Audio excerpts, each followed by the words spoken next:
So that's how it is, huh? We some kind of suicide circle?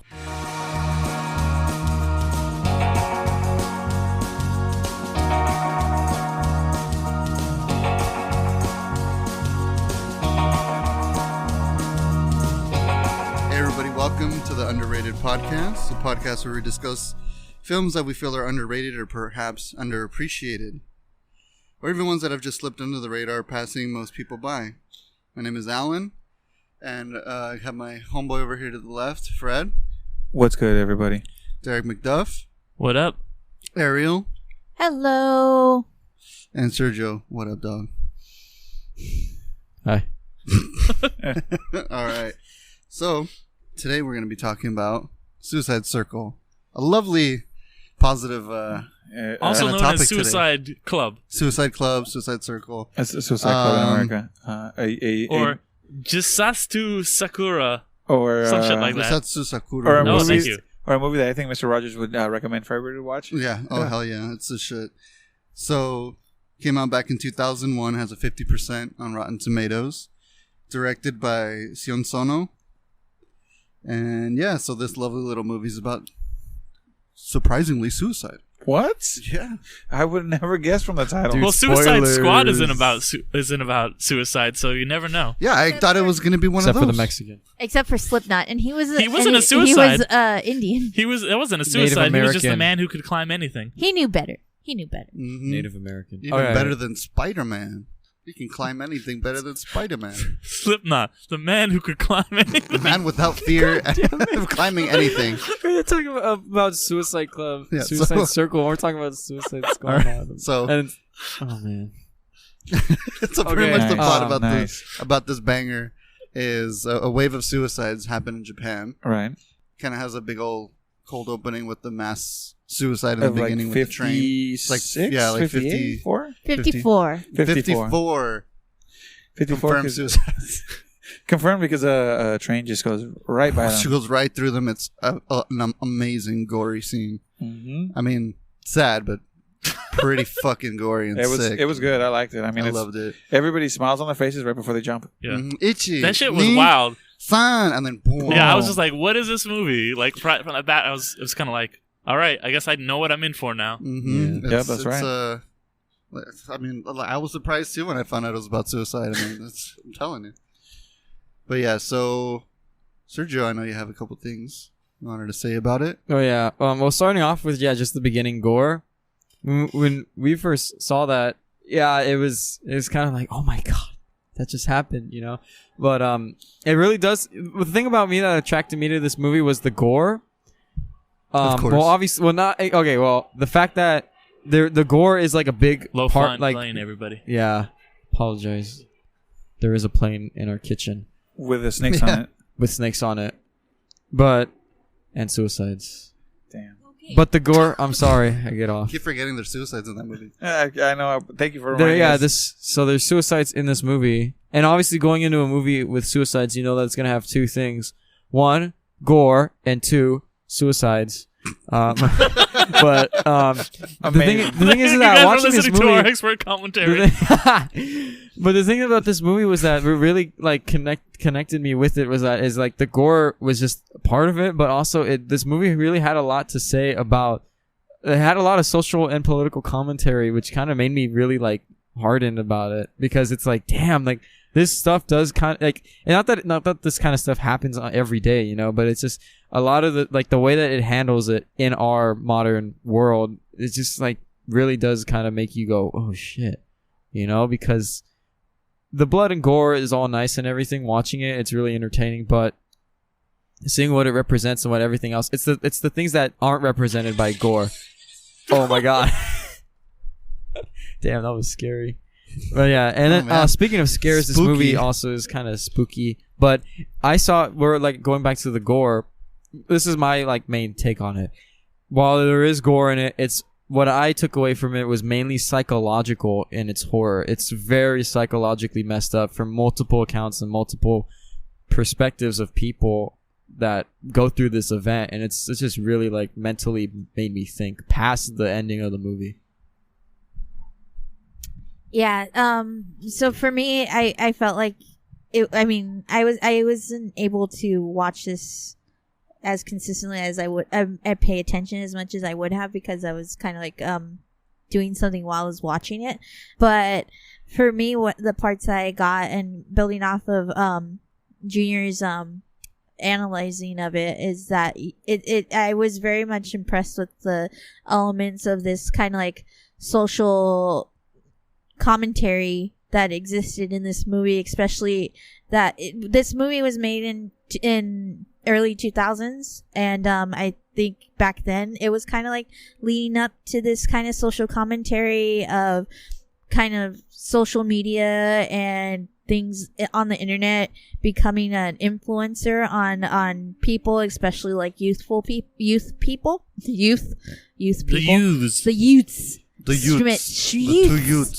Okay.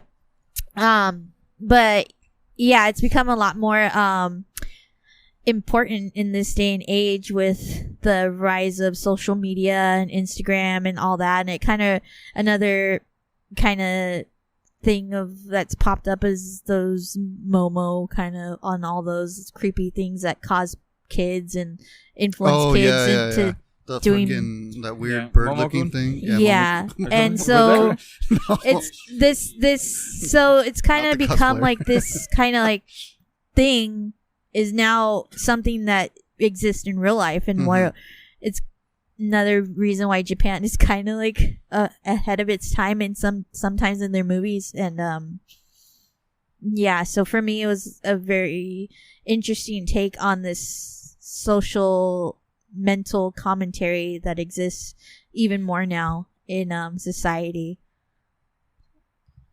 Yeah, I mean, I feel like I might not have like any real hot takes on this movie, because when I watched it I was like, I do agree with you that, it does have some interesting kind of social commentary, because it is kind of like, a social farce, this movie. It's like this, like, all these horrific things are happening while, kids are like, chanting happily and jumping off buildings in front of trains and shit.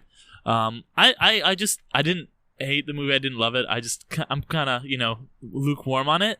I'm glad I watched it. I think that this movie works as really well for the length that it is. I think that if it was a longer movie, it would lag a lot, but it's it's like under 100 minutes. So it's it like goes pretty fast. Like it has a good pace to it, and then I think it goes by days, right? Like day and it kind of like breaks down. Here's the day, like it's like May 29th or May, and then it's May 30th. Because it's like a span of a week. Yeah, and I do kind of like that it breaks it down.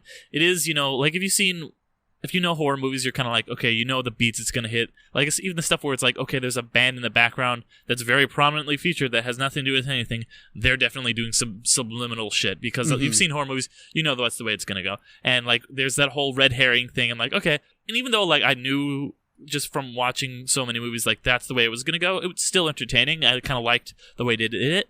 I think this is one of those movies I would like to see maybe an American or like another director do like another take on it, like maybe a David Fincher, like how he remade Girl with the Dragon Tattoo, and I think he did a really good job of that. Or like a Scorsese. Or Spike Lee remade Old No, Boy. not a Spike Lee, like a Scorsese or a Fincher, like somebody like Scorsese, how he remade Internal Affairs and he made The Departed. I think something like that could be good. Nothing against this movie, but it's also, I feel like being American, there's a lot of things that like I might not resonate with me as much as they would, because on Japan, suicide is a very like big thing. It's a very big problem. There's attitudes about it are very different, and it's a big problem. Isn't that where the suicide forest is? Yeah, right? that's where the suicide forest is. Yeah, that just reminded me. And it's got like they have a lot of traditions that like make suicide kind of honorable. That are that honestly like Japanese today are trying to kind of suppress that.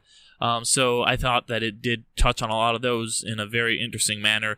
It was clearly just kind of an indie movie, and while the gore stuff was cool, it wasn't like incredible looking. But it was pretty cheesy. It was more like kind of like shock value than like trying to like look cool or realistic. It was just like, we're just gonna throw as much fucking blood on the screen as we can, and just kind of like have heads exploding on a train. That's typical for the Japanese style gore movies that they have. It's very just blood everywhere. Very one thing about that face. too that I also didn't mention. It's a small detail, but yeah, when that happens, it happens. But then there's also stuff that like when they kill themselves, they just go.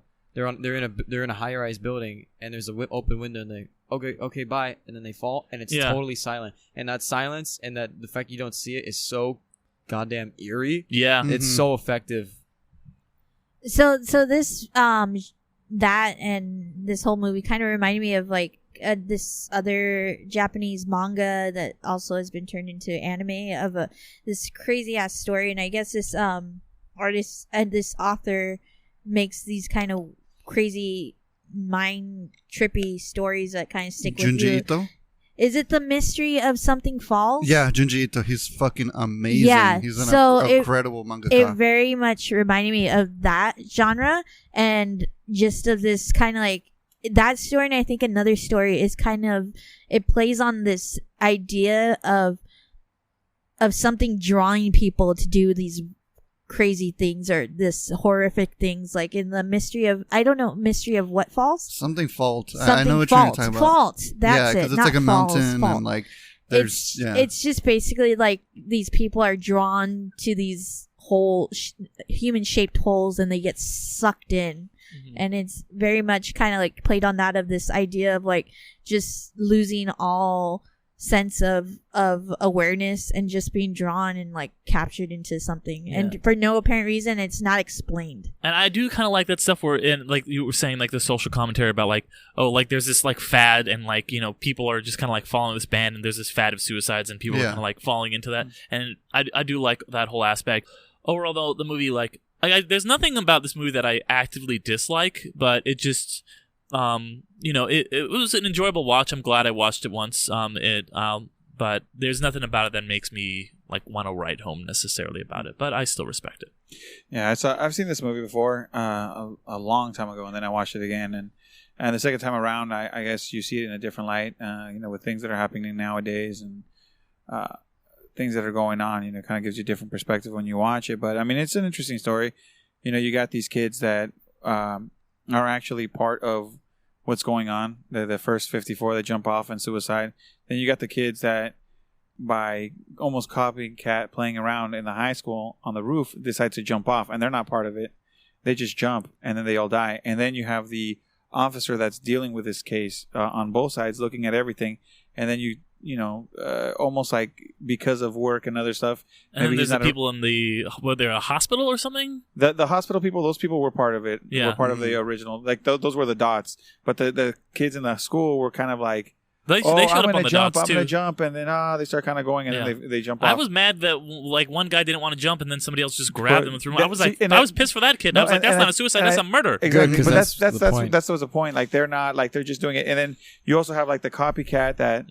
Not Genesis? the copycat. The guy who wanted to be Genesis, like, he wanted to be like Charlie Manson of Yeah, Japan. he wanted to be like. Oh Even- yeah. and He was he just takes- some egomaniac. Exactly. guy. He takes full credit for all of it when he had nothing like to do with it. I was like, this is not the guy, clearly, because we know like we have the setup for all the kids and everything, and also like there's nothing about him that says suicide. He's doing like murder and just like creepy shit. But yeah, like that. That's what I like that even though it's one big story, interweaved, you have different stories going along. So as long as it's very linear, very quick. Mm-hmm.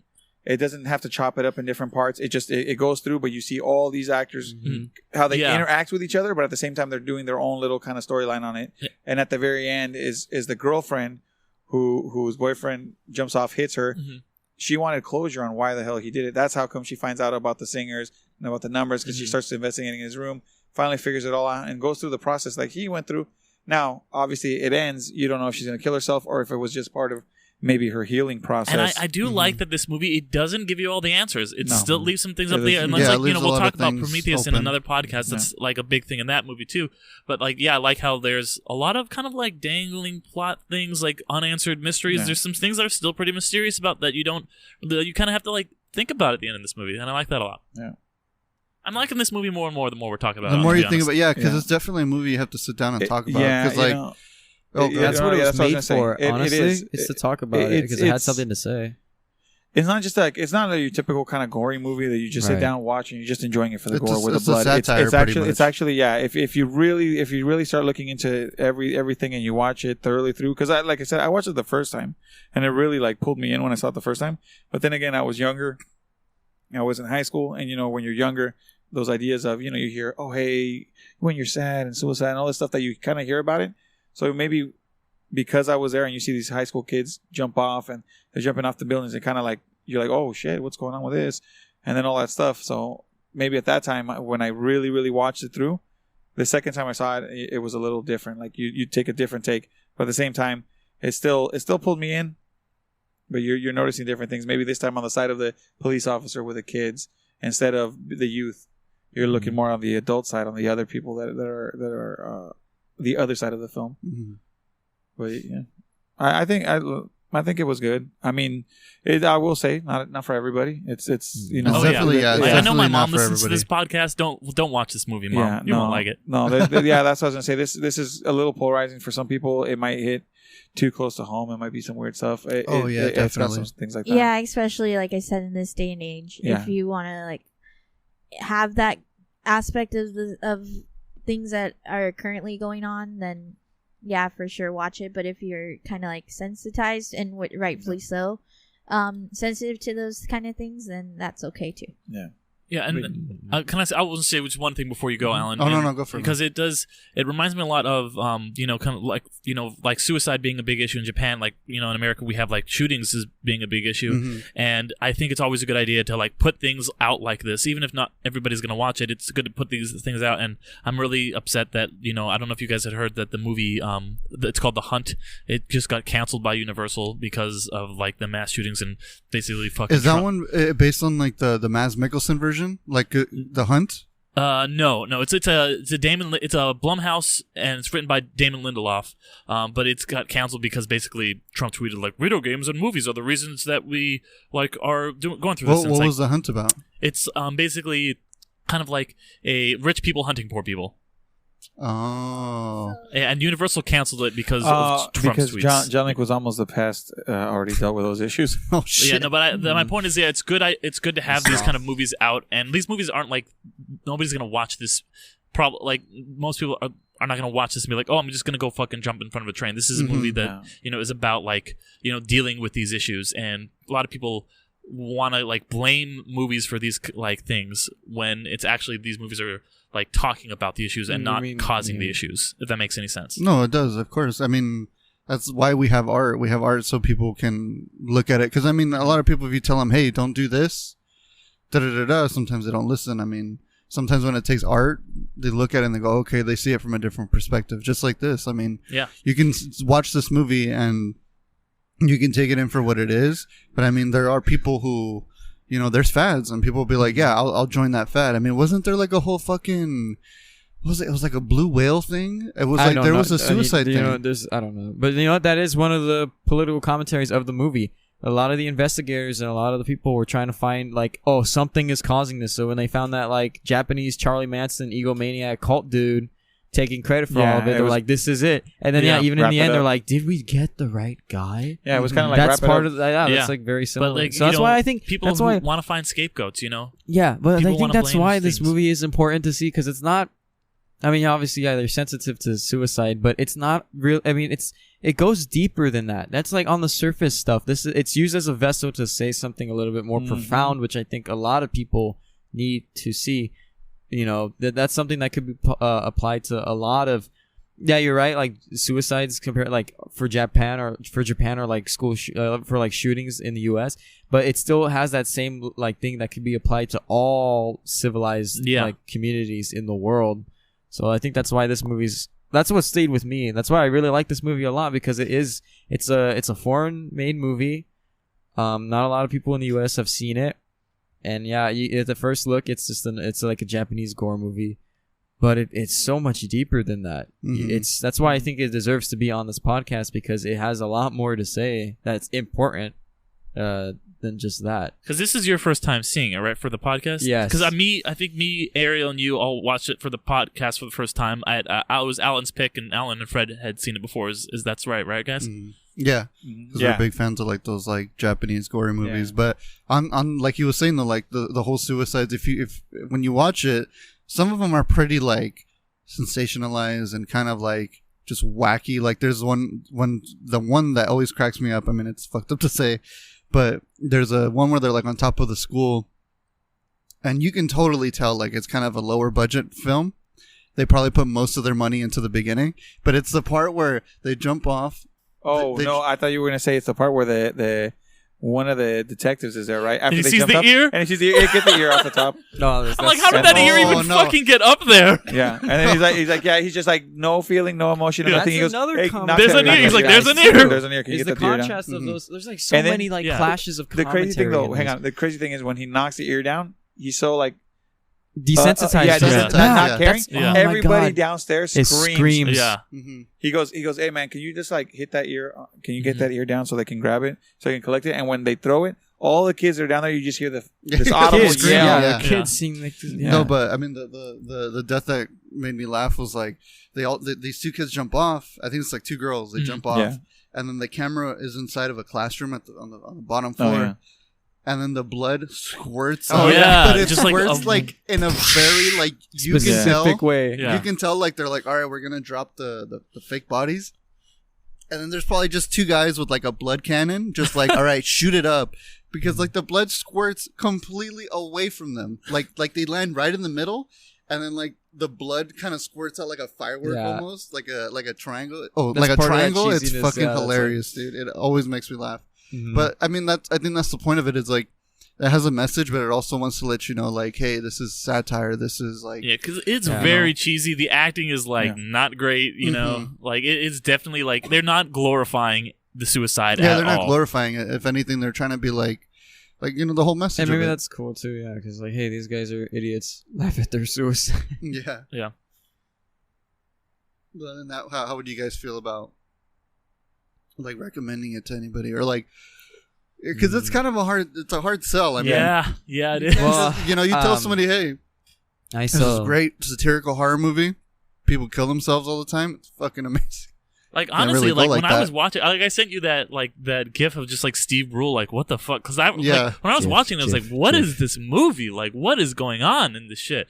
Like talking about it afterwards now. I'm like, okay, like we can kind of parse a lot of this out. But when I was watching, it was like, I have no idea where the fuck is going. Like most movies, you can watch them and you're like, okay, like I know I'm like, are they gonna catch the guys? Like it's something to do with the music and like the band, but I don't know. Like, is the detective gonna run and save everybody? It's just it is a hard sell. I don't know if I could recommend it, to be honest. Maybe to Well, specific people. Yeah, I mean, it shouldn't be the first Japanese horror movie you watch. It really no, it shouldn't. shouldn't. No. Well, that's I mean, like audition or something. you should, like I said earlier on before, don't go into it thinking that you're gonna get some horror kick on it. It's more psychological than anything because it's a lot of ideas, and honestly, it is very much more heavier than it is on the surface. Because on the surface, yeah, it's like it's crazy and it's gory and it's violent, whatever.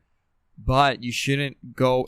My sales pitch is, if you're gonna see this, know what you're getting into, and if you know what you're getting into, which is what I'm saying, is then you're gonna like it a lot. And don't go into it thinking it's a Japanese-made horror movie. Go into it thinking it's a psychological thriller that needs to be watched. And that's basically it.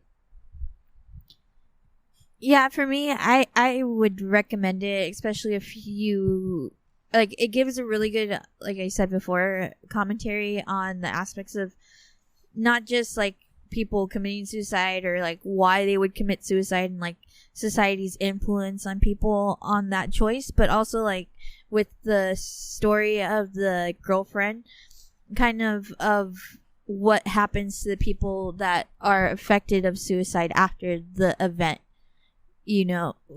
How she is trying to look for answers, and you kind of get that aspect too out of this story, as well as not just like the influences that causes the event, but also the effects of after the event.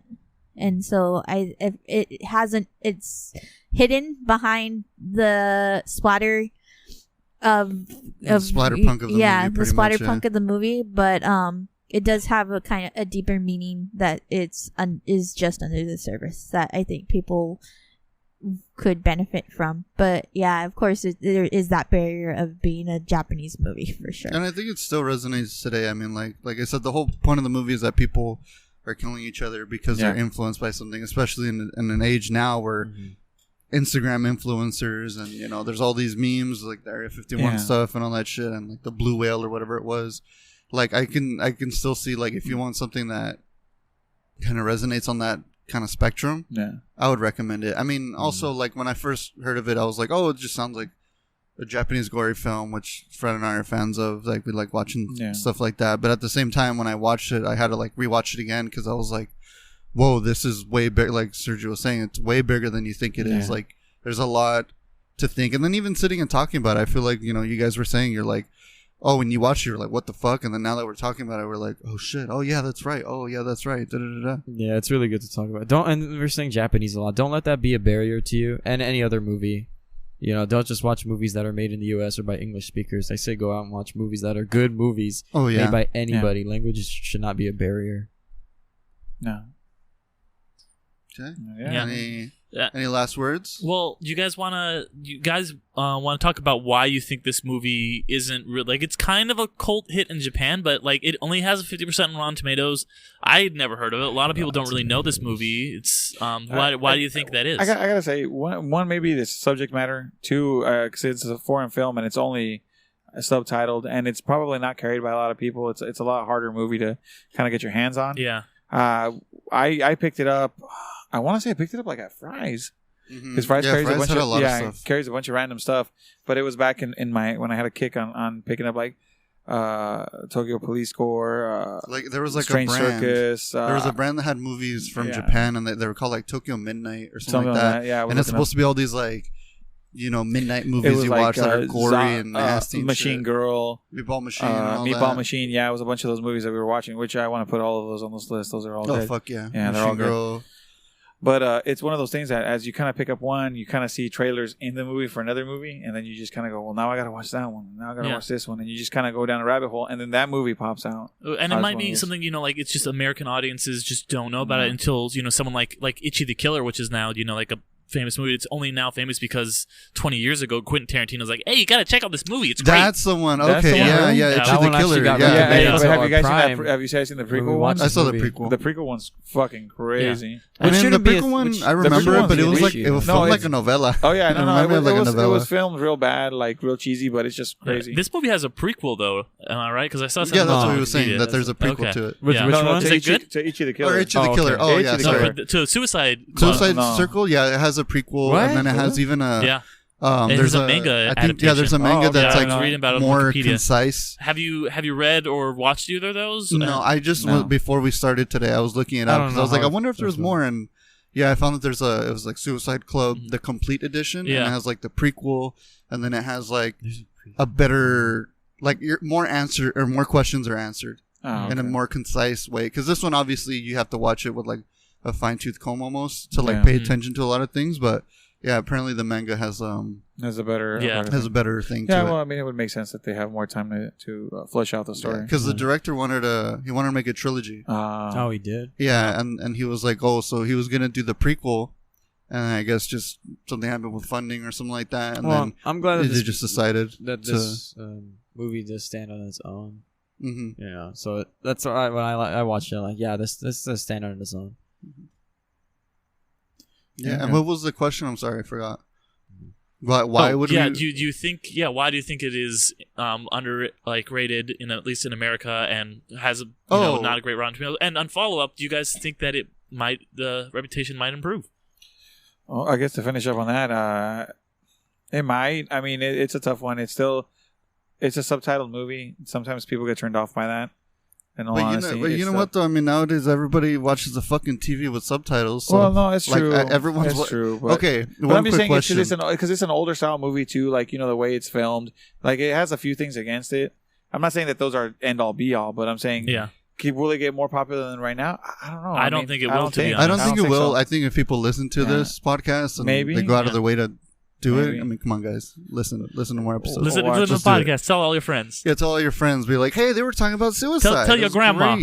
Grandma, watch this movie about suicide. Yeah, it sounded so fun. Maybe you can make this. Yeah, you make the difference. Put it out there. Influence people on Instagram and all that shit about it. And knowing is half the battle, guys. Knowing is half the battle. Come on. No, but yeah, I think right now it'd be kind of tough. It is foreign, like you guys said, but I think also...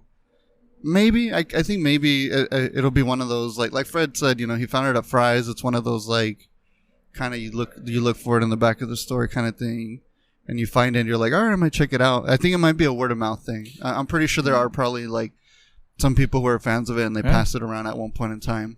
That's the thing. The internet's really made things different nowadays. Sometimes movies that you think are never going to be seen again are. Word of mouth, Reddit, all these other places, people talk about those movies, and I don't think it's going to be a big hit or something that where it's going to make up a lot, but I mean, maybe it could be seen. Maybe they're in its time it may do a little better, but I don't think it's going to be some crazy thing that we're going to be talking resurgence about of it. I don't think so. Did you said you had a question for us, Alan? Oh, it was just a silly one because we were talking about people watch TV with subtitles, and I'm like, yeah, because there's the sound quality of a lot of movies are fucking garbage. Like, oh my goodness, I don't know who does the mixing for like home video and like streaming, but damn, it's like you'll be watching a movie and then like the dialogue is so quiet, you have to put your TV up at like fucking 80. And then like an action scene happens, it's like ear rape, and everyone in the neighborhood hears the fucking explosion, and you're like, oh shit, oh shit, Mm-hmm. Yeah. Mainly for me, it's BBC and like premium cable. Oh yeah, that like that the low. HBO, like the what do they call it? They call it like there's like a word for it's like. Where it's like fucking like hoity-toity TV, like the where like Chernobyl and shit. Like I'm not trying to be negative because I fucking love that. Like it's like the primetime TV or what? No, it's like prestige TV is what they call it. Like shit like where they cast movie stars and have like like HBO, I don't know if it's because we're getting off a tangent. But I was gonna say I don't know about you guys, but I got that 7.1 surround sound system, so each speaker brings out a sound. I never get that. I am tired when I finally get home and am able to watch TV. I have no energy to listen to hear to have 2020 whatever listening ability at that point. Okay. We digress. The Flexcast. Let's do it. But yeah. All right, boys. Well, that's it, everybody.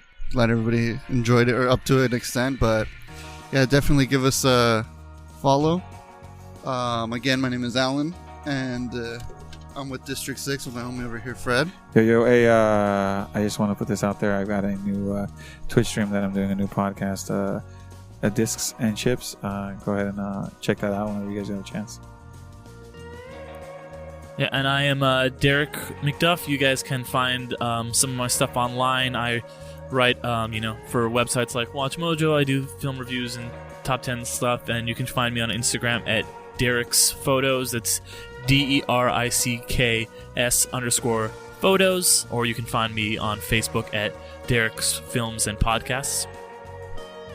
And you can find us at Nerd Incorp. That's Nerd Incorporated, and that's at Nerd Incorp on Instagram and Facebook and Twitter. We got a Twitter now for the show. It is nice. Underrated Co. Nice. Underrated Cast Co. I'm sorry. Underrated Cast Co. Undercast. Undercast Co. That's a podcast. Undercast Co. at Undercast Co. Undercastco.co. Text Joe to 3. Go to Joe 3030. Let's say it one more time for clarification. Yeah. At Undercast Co. Thank you. Have a good one. Perfect. That wasn't the outro, by the way. Well, thanks everybody for listening. Hit that subscribe button on your podcasting app. Make sure you're always notified for a new episode. And just give us a good rating. 5 stars, please. Review us. Let us know what you guys think. If there's any movies out there that you guys think are underrated and that we should watch, because we're definitely open to it. I think one of these days we'll try and do something where we'll do a vote or something, and see what the listeners want to hear, what they want to. Let us know. Yeah, let us know, please. Yeah, email us at undercastcompany@gmail.com, or send us a thing on Facebook or Instagram, wherever you guys want to do it. Mm-hmm. Perfect. All right, guys. We'll be back soon with another movie, and be amazing. Peace. I'll see you another life. Thanks for being amazing.